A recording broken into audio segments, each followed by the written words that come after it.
ఎంతో మంది పిల్లలు పూర్తి చదువులు చదవలేకపోతున్నారు, డిగ్రీలు ఆ పైన పీజీలు చేయలేకపోతున్నారు, చేసినా కూడా నిరుద్యోగంగా ఉంటున్నారు.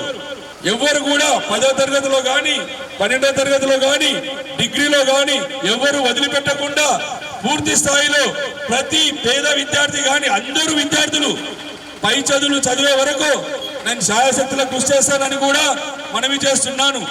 మీరు ఎన్నో గుర్తులకు ఓట్లు వేశారు ఇప్పటి వరకు, కానీ మనకు ఎంపీలు ఏ విధంగానూ మనకు న్యాయం చేయలేకపోతున్నారు. సురేష్ శెట్కర్ గారు కాంగ్రెస్ ప్రభుత్వం ఉన్నప్పుడే ఎంపీ అయ్యారు.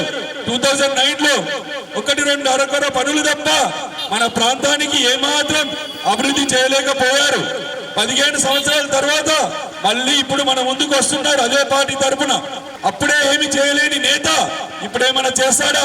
ఆయనకు ఓటు వేయడం అనేది వృధా అవుతుంది అని నేను మనవి చేసుకుంటున్నాను.